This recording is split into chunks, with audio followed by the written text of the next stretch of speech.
Hi, I'm James. And I'm Antony. And this is Words and Numbers. What's new and exciting in your world this week?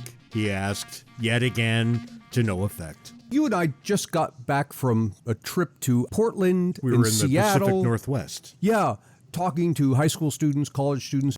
But I was on my way back. I changed planes in Denver, and I'm on my beloved Southwest.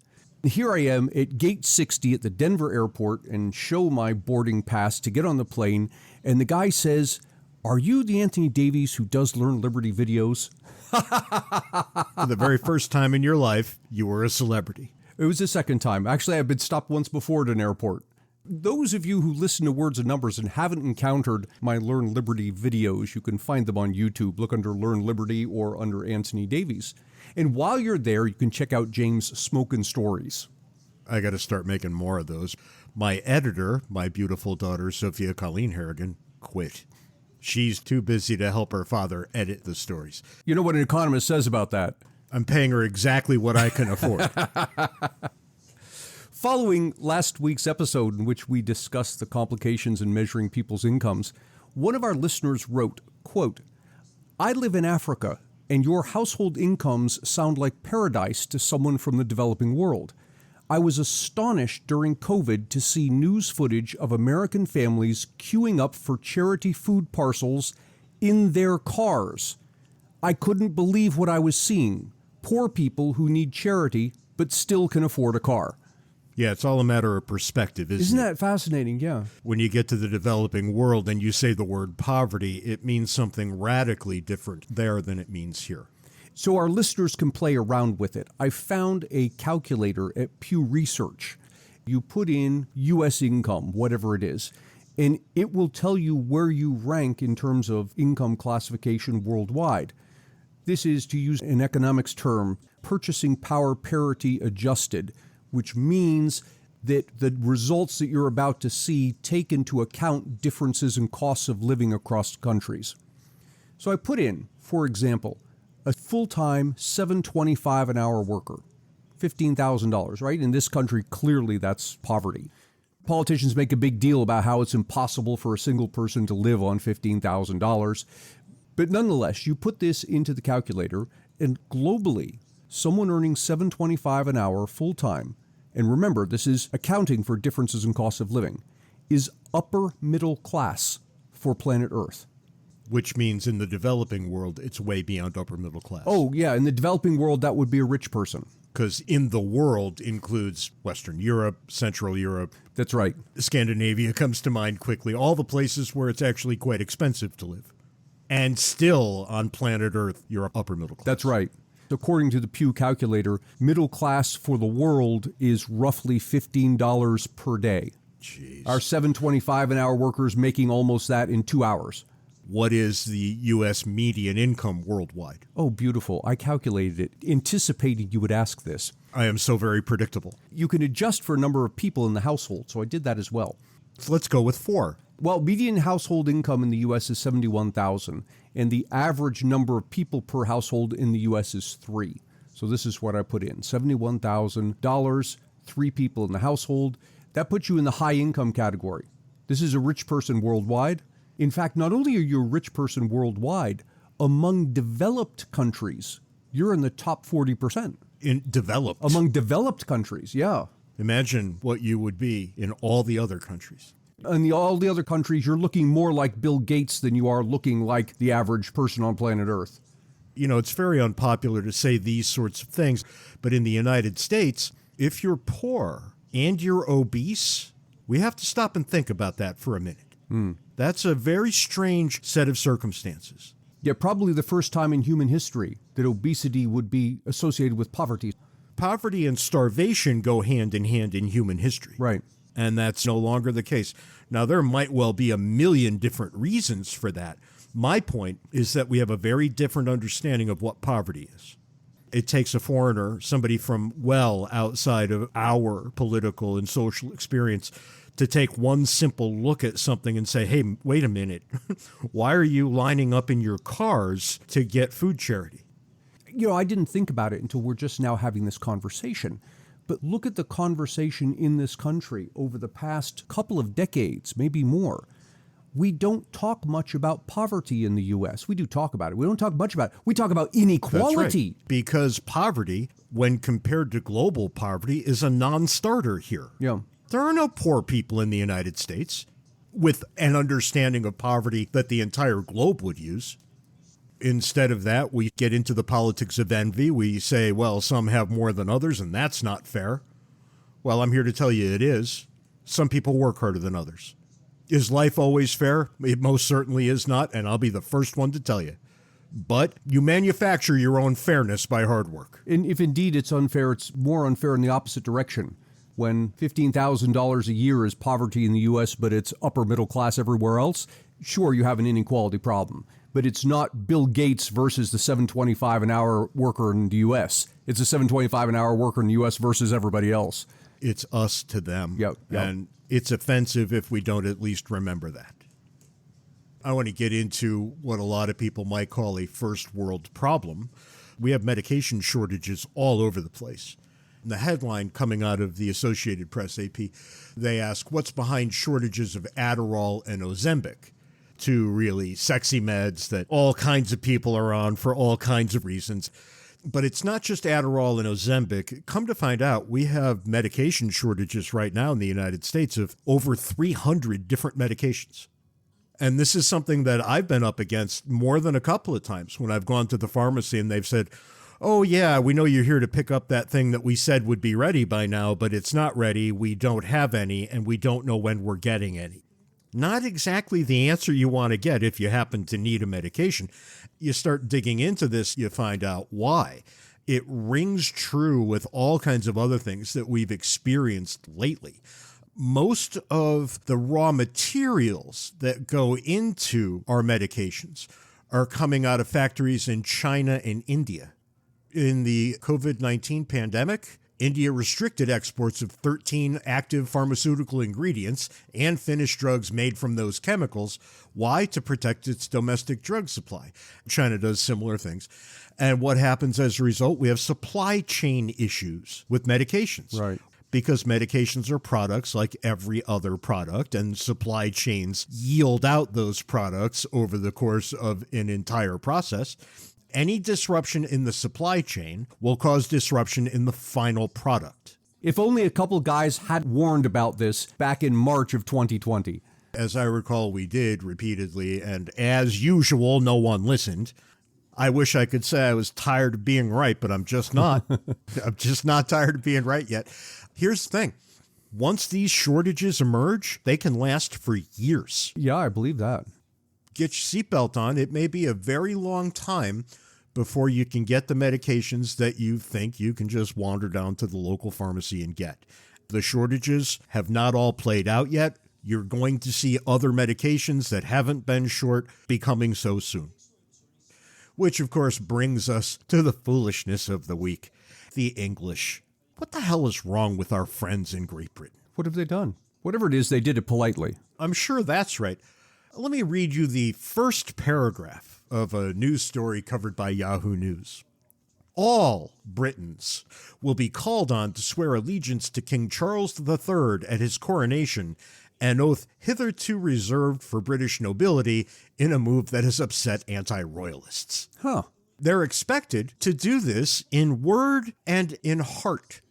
I'm not following why they would do this. I know the nobility has had to do this in the past. Wherever you are, you're supposed to actually say it out loud as well as feel it in your heart. Huh. A king in this day and age, the residue of a family who once said they were chosen by God and were powerful enough to force everybody else to believe it. They're demanding that everybody swear fealty.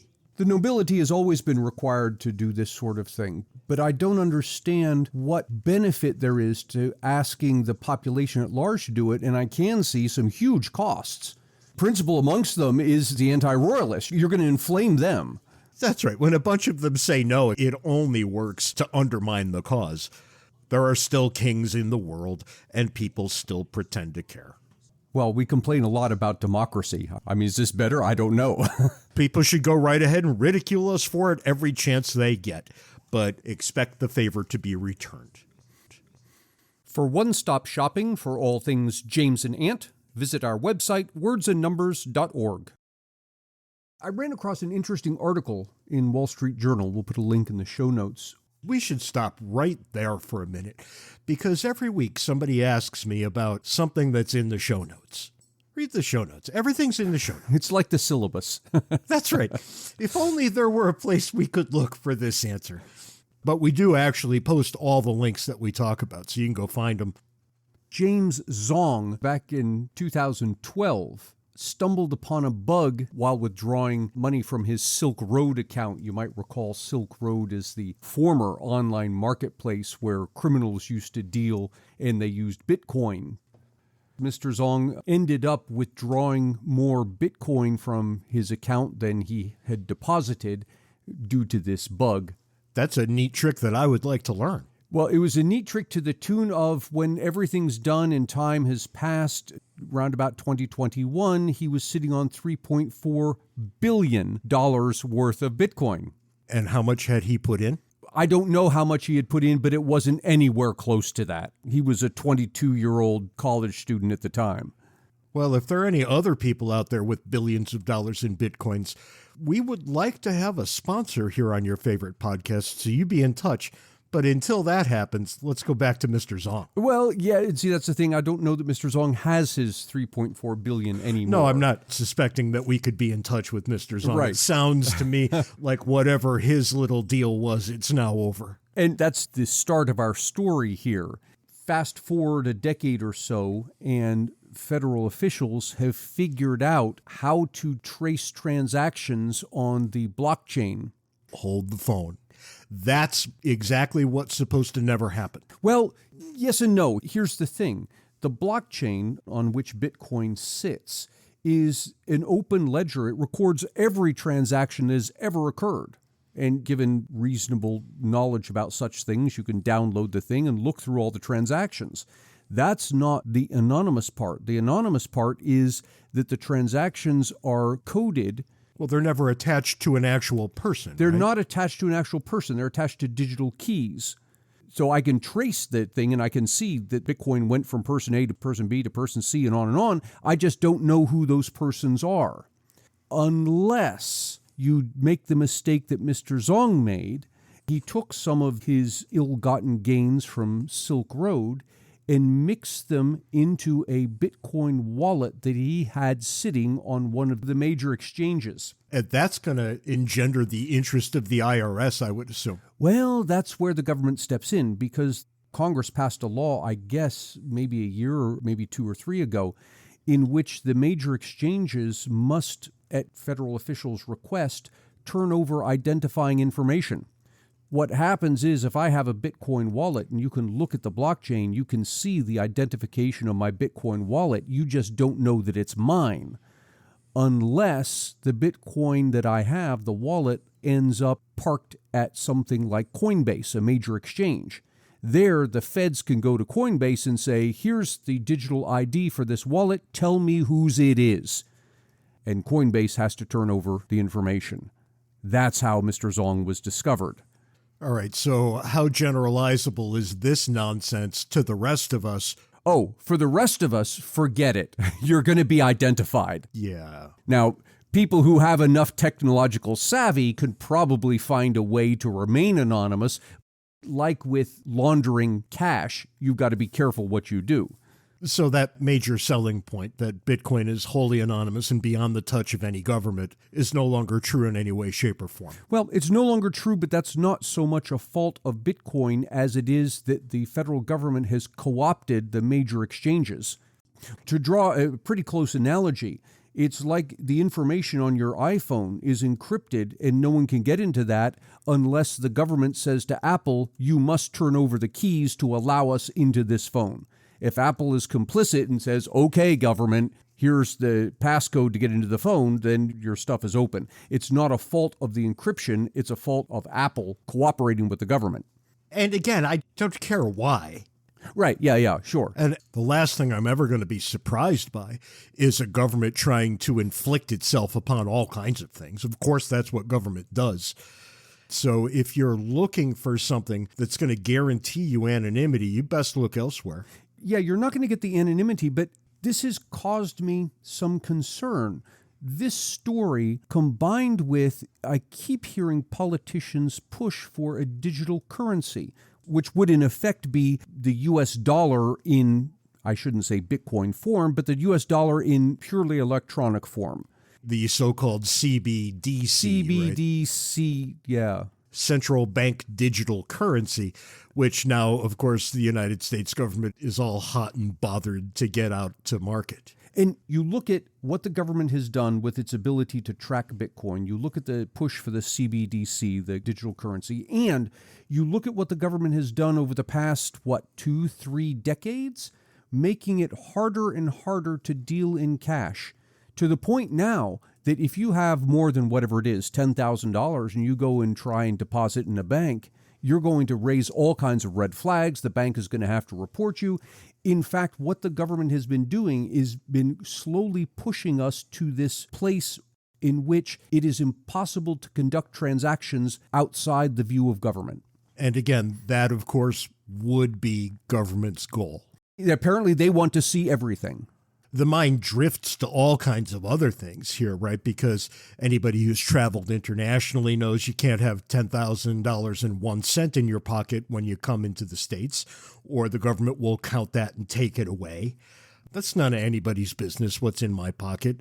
I can somewhat look the other way if you're crossing a national border, but you get the same phenomenon inside. There are plenty of stories of businesses that deal in cash. Think about a pizza joint or a bar or something, and the owner takes the cash at the end of the day to the bank, and if it's more than $10,000, there are stories of the FBI coming down and confiscating this, saying this must be drug money.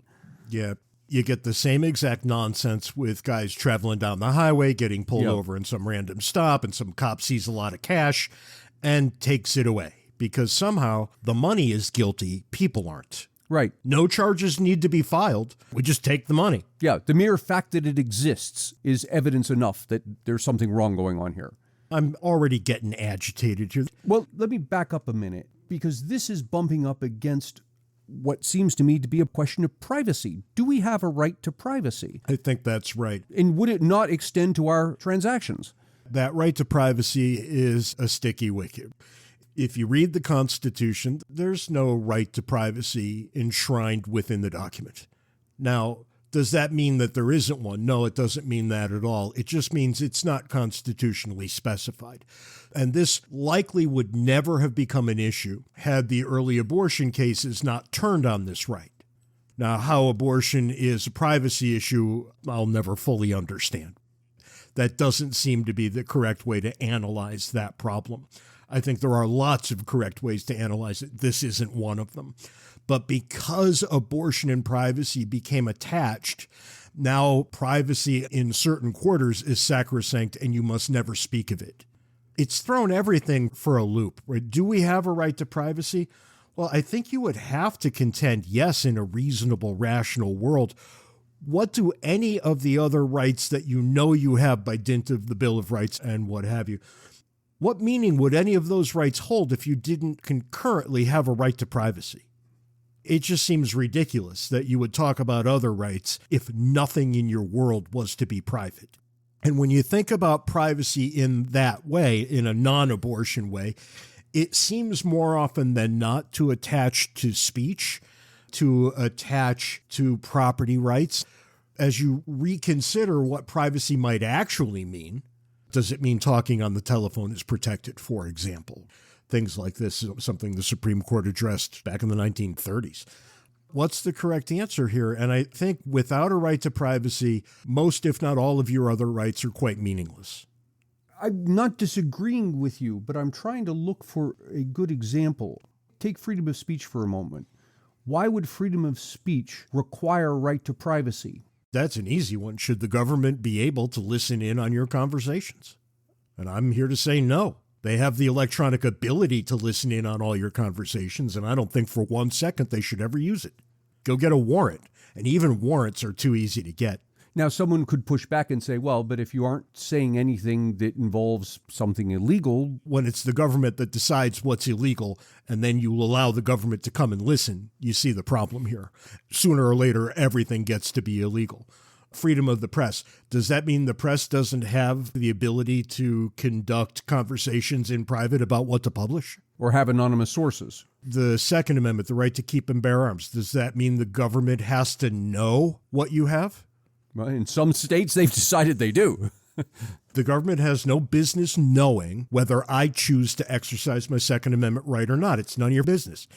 That's a phrase we don't use very often anymore, but we should. We should jealously guard our privacy. Forfeiting your privacy is to empower government beyond any bound. Do I have an expectation of privacy? In the modern world, government apologists will tell me I don't. Well, why not? Just because the government can listen doesn't mean we should let it. So too, money. If I have a property right, broadly speaking, and that's private, well, that means the money in my pocket is my property. Is that anybody's business but mine? I don't like it, but I can make an argument back at you that goes like this. If the government is, for example, taxing income, every transaction that occurs, on one side, the person's spending money, on the other side, the person who's receiving it, this is income for that person. And so a fraction of that transaction, by dint of the federal tax laws, belongs to the federal government. So the government could come back and say, yes, the money is a matter of privacy so long as it remains in your pocket, but the minute it moves from your pocket to somebody else's, at least a portion of that is very much the government's business. This is patently absurd.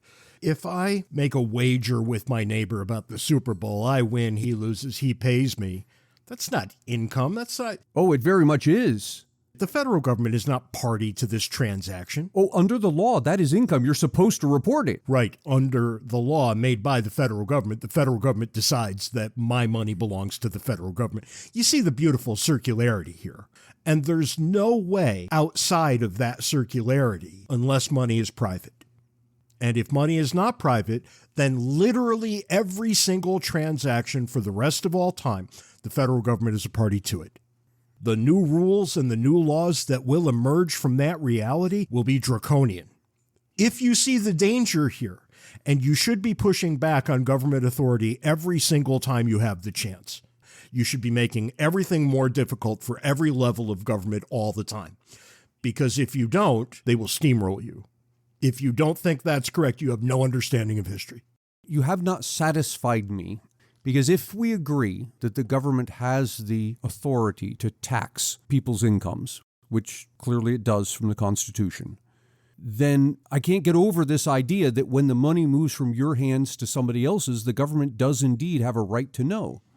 I don't like it. That's just because you've decided every transfer of money is income. Oh, but it is. I disagree. Well, I don't know what to do with you there, because definitionally it is. Somebody receives money, that's income. So we might be having a semantic difficulty here. Most human beings, the non-economists of us, think of income as money you receive for doing work. Money that comes in because you've toiled in some way. And I think this is why we don't think of capital gains as income all that often. We think of it as capital gains. We have different categories for these different things. You know, if you go to the store and you buy 2 dozen eggs, which costs, like $1 million now, and I say, oh, I need a dozen eggs. Here's $500,000. Give me a dozen eggs. That's not income to you. I'm just covering your cost. You bought something. I'm saying, well, I really need that and I don't want to go to the store. It's not income. No reasonable person would call that income. You can argue, well, some of it is cost, some of it's going to be profit, so the profit would... But no, it's not profit. It's me giving you exactly what you paid for something so I can have half of what you bought. You can point to transactions around the edges that aren't income, but they're pretty small. No, I said the vast majority of the time that human beings give each other money, and I'm not talking about sending your money to the cable company or the electric company. I'm talking about the money that changes hands between and among regular people under regular circumstances. And the government is going to declare all of it income if it can track all of it. Yeah, and what I'm saying is it has already declared it income. The only thing that's changing is that now it can track it. But that's right. Now it can track it. It could declare this income all it wants. None of us are paying taxes on money that we took to pay the dinner bill. And everybody would say exactly what I just did if presented an option to pay an income tax on a split dinner bill or any other minor expense that's occurred during regular life. Well, let's look at the majority of transactions then, which would be between a person and a business. You go and you buy something. Would you not conclude that that does represent a legitimate taxable transaction and therefore the government does have a right to see that transaction? Maybe. I would always throw out the rejoinder that I don't think that there should be business taxes. There should be no corporate taxes anyway. But in this world where we have them and I pay the cable company and the cable company then declares that as income, which it offsets with expenses and all the rest of it, fine, that's on the accounting on their side of things. What can I say? What I hear you describing is a world in which we have the digital currency and it's legitimate to track transactions between people and businesses. Yeah, there's a certain type of transaction which you kind of have to throw your hands up and say, well, that's above my pay grade. But when you look at the way that people exchange money in the course of their daily lives, $5 here, $10 here, $100 there, government is not a party to these transactions and should not be. And so long as you have cash, that's not a problem. That's correct. I claim that the government's going to be getting rid of cash. Everything I look at pushes in that direction. They are moving in that direction, and I think you should be very nervous about that. Because the more government can centralize control over anything, in this case a currency, the fewer rights you will have where that thing is involved later. And you start to see your example of giving someone money to pay for the restaurant bill. You're starting to see a little bit of that now where this past year the IRS said, and then it relented, but it's going to come back, that it wants PayPal and Venmo to be reporting transactions between people. That's right. And if that didn't cause people to have a stomachache the minute they heard it, I don't know what to tell you. The outcry was immediate because we all know what we use Venmo for. I use it to buy on eBay from other people who are trying to get stuff out of their garages. Which, according to the IRS, that's income for them. They're supposed to pay taxes. Right. Because according to the IRS, everything is income and you should pay taxes on all of it.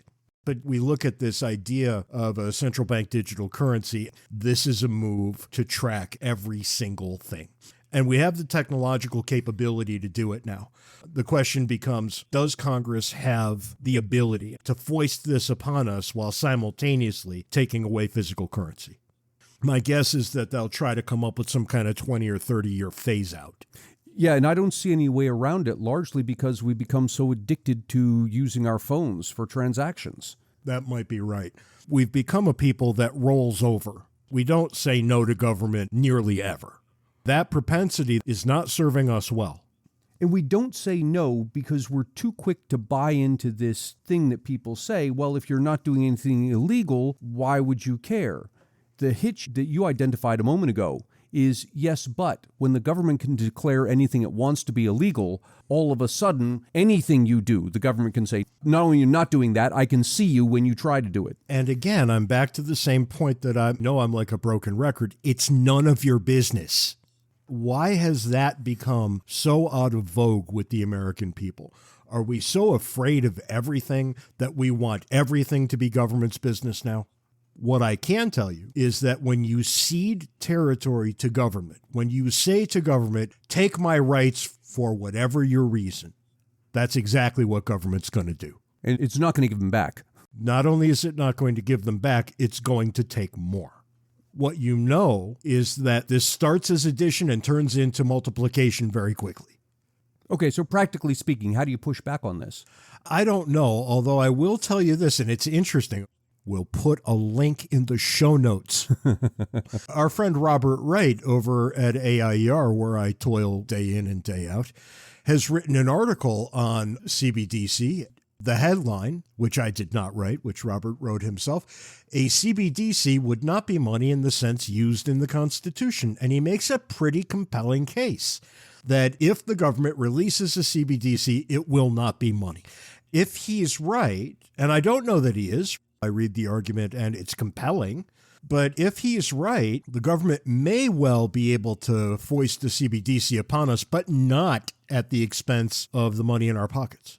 Oh, really? It would run alongside it. I That see. might be the correct answer. Constitutionally, Congress can coin money, but must it? This is going to be a pretty complicated thing, and Robert does some pretty interesting work here to make it more complicated, which is really what I'm looking for, because what do I want? I want everything to be harder. I want the government to have to toil in order to get over on us. But I'm deeply concerned with the possibility. It doesn't seem that you're as concerned, but I'm guessing you're concerned too. Oh, I'm concerned. I just don't see any way out of it. It just seems inevitable to me. And it might well be. And that's all the time we've got this week on Words and Numbers. Until next time, be sure to follow us on Twitter. Handles are in the show notes. Join Words and Numbers Backstage, the Facebook group where the conversation continues. And send us email, wordsandnumberspodcast@gmail.com. Until next week, try to be nice to one person who doesn't deserve it. Just one. And who knows, it may turn into a trend. Give it a shot. You might feel good about yourself. You could say you tried. You tried, that's right. Till next week, can't take it easy. See you next week, James.